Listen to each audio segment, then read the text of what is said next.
Stardew Valley has 8 different farm maps that can be chosen before the game can begin.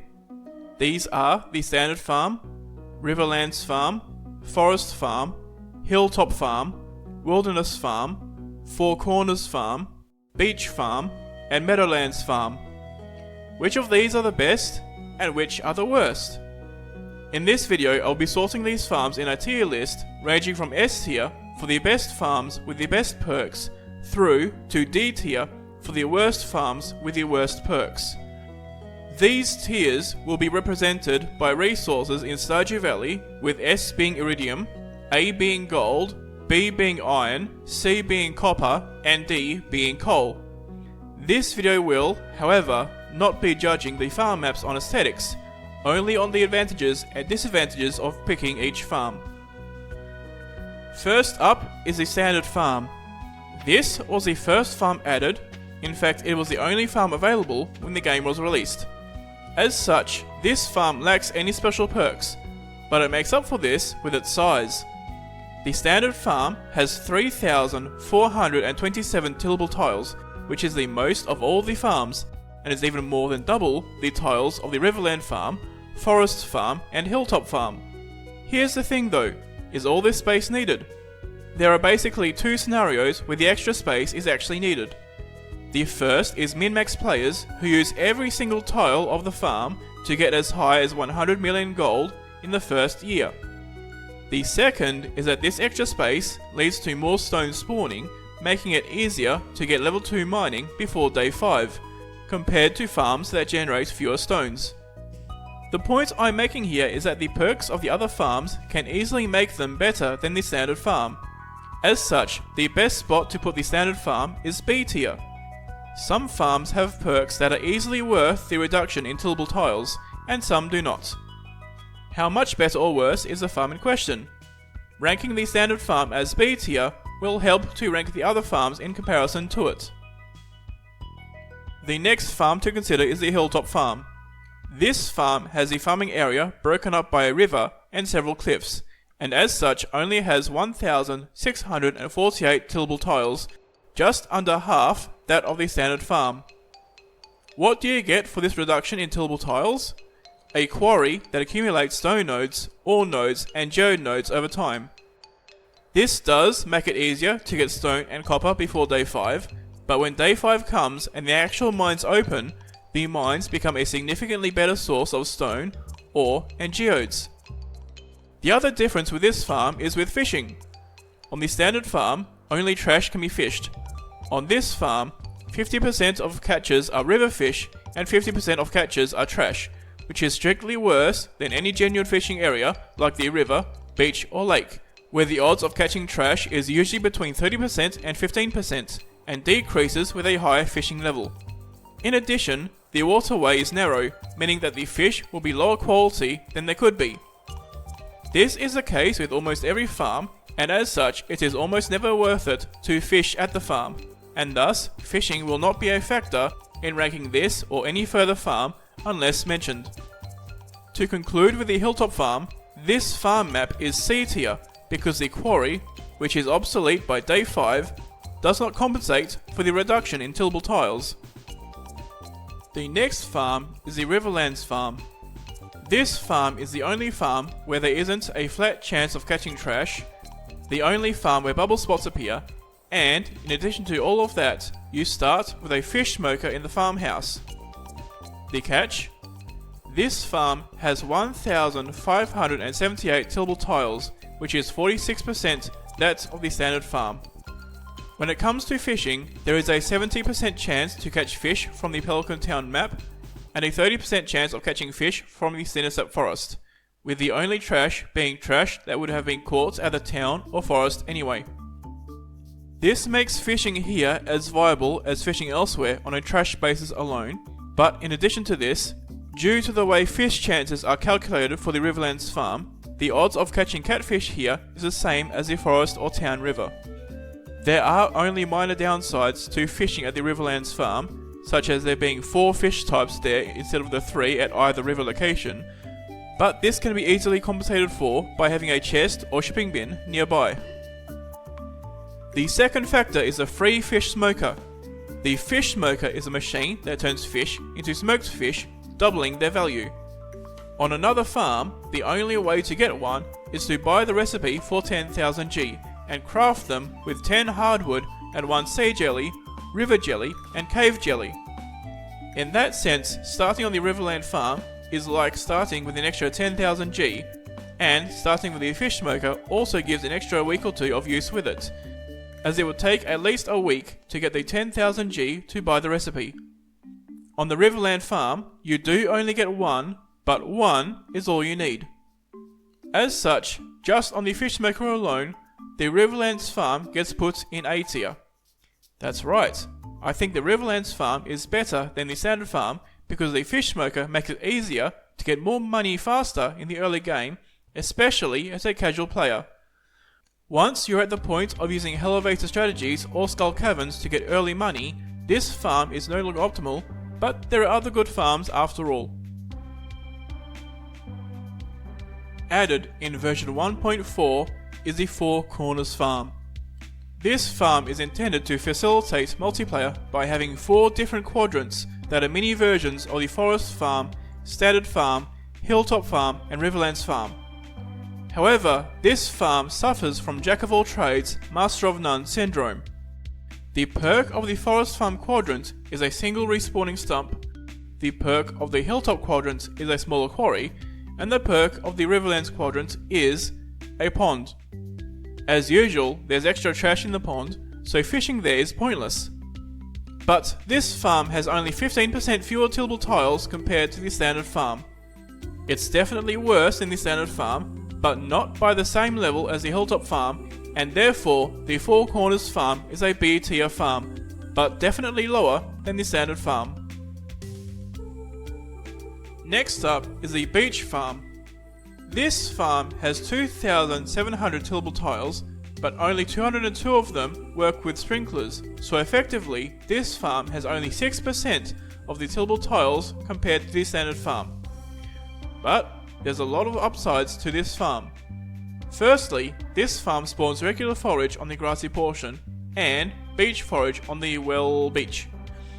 In particular, the beach forage includes the Nautilus shell, which has the ability to spawn outside of winter, and thus is a way of completing the community center before winter. This farm also has a unique feature, supply crates. These are crates that can wash up on the beach in the morning and drop items like geodes, cooked dishes, cooking ingredients and bombs.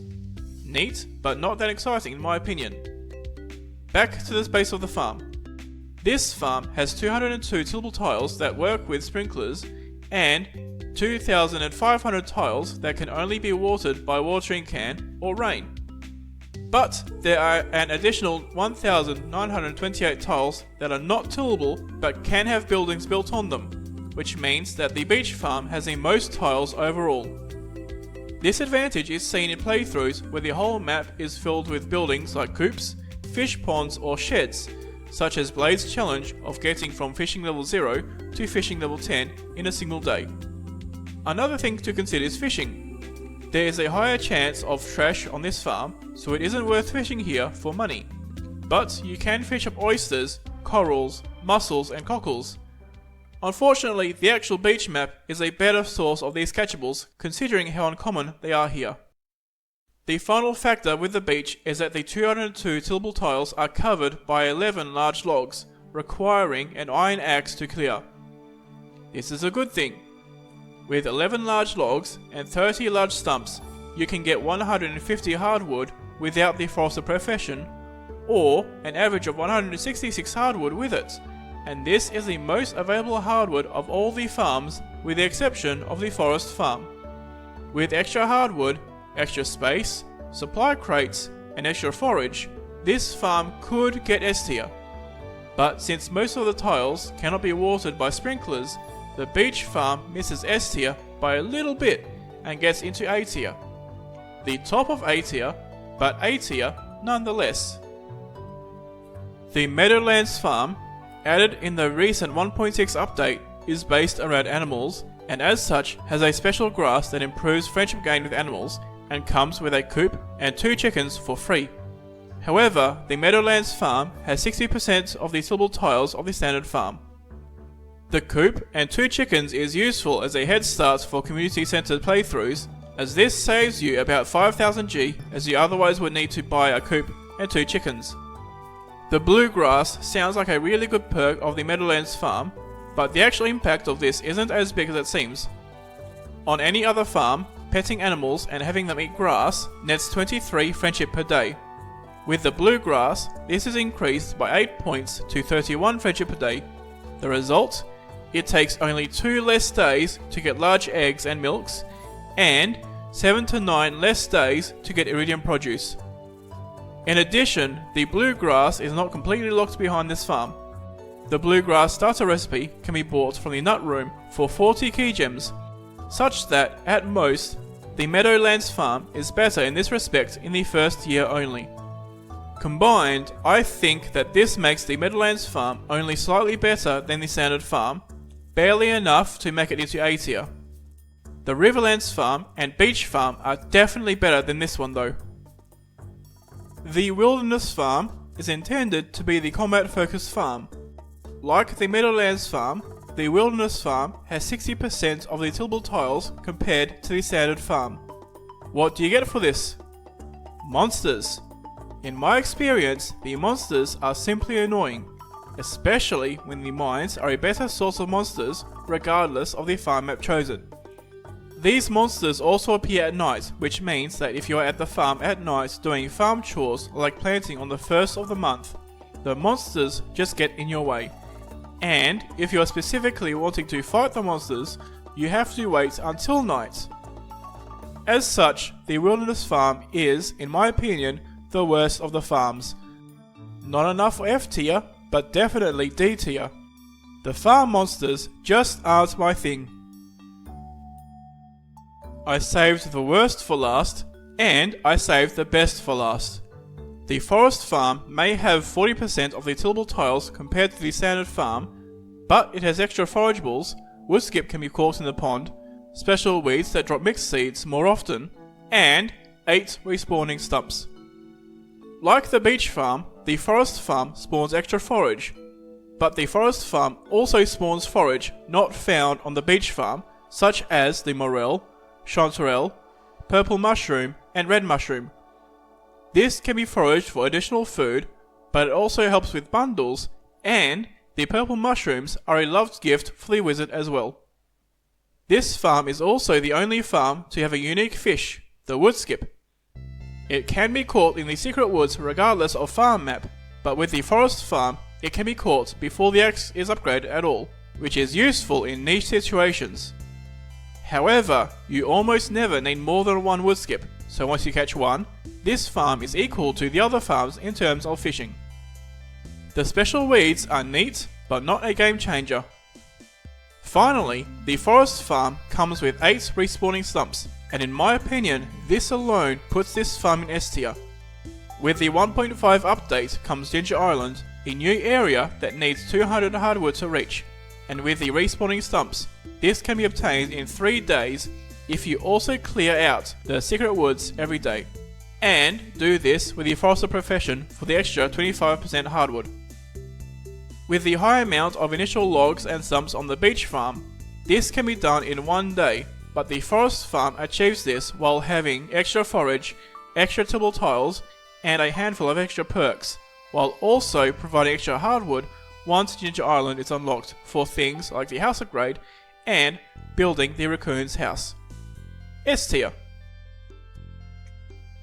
So that concludes the 8th farm, but I'm not done yet, as there's 2 other things to rank.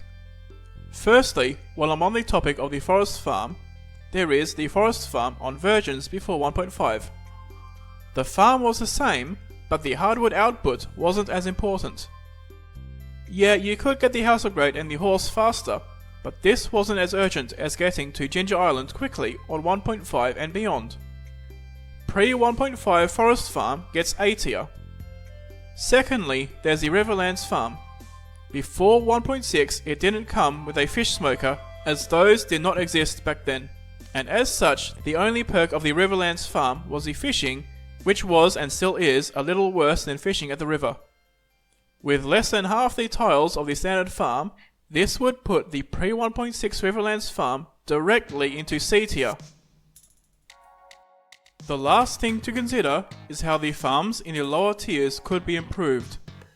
With any overhauls not happening due to Concerned Ape working on his new game, Haunted Chocolatier, any changes could only be minor. But, with the Riverlands Farm, it is clear how even a small change can make a large difference. Following from the addition of a fish smoker to the Riverlands Farm, the Hilltop Farm could be improved by starting with a furnace. This is not as big of a game changer as a fish smoker, as once you reach the 5th of spring, the mines become available, and you would have the ability to make furnaces anyway. But a day 1 furnace would give a head start unique to the Hilltop Farm, maybe not enough to make A tier, but enough to make B tier. The Four Corners Farm is already B tier, but there's 2 changes that could push it up higher. Firstly, by replacing the respawning stump with a respawning log, up to 10 hardwood could be obtained every day, which is half that of the Forest Farm. Secondly, with 1 quadrant being devoted to fishing, at minimum, the pond shouldn't have a flat chance of producing trash.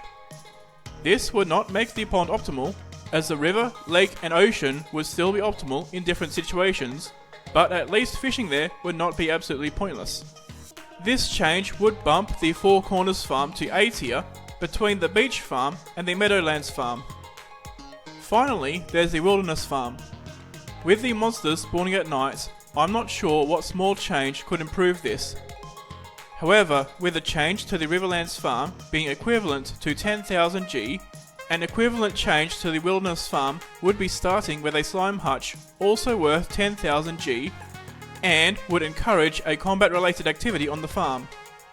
Instead of having a day 1 cutscene with Marlin, the slime hutch would have a crate with a slime egg in it, and you would start with the ability to find more slime eggs from slimes in the wild. These changes would improve the Wilderness Farm enough to reach B tier, making the night monsters more worth dealing with. The standard farm, while B tier, does not need improvements as it serves as a baseline option. With all these Stardew Valley Farm maps ranked, I think that the biggest takeaway is that the Riverlands Farm got a lot better in the 1.6 update, to the point where it's the better farm map to choose if starting over for 1.6. But this ranking is also my opinion on the Stardew Valley Farm maps, so let me know in the comments if you agree or disagree with this, and I will see you next month.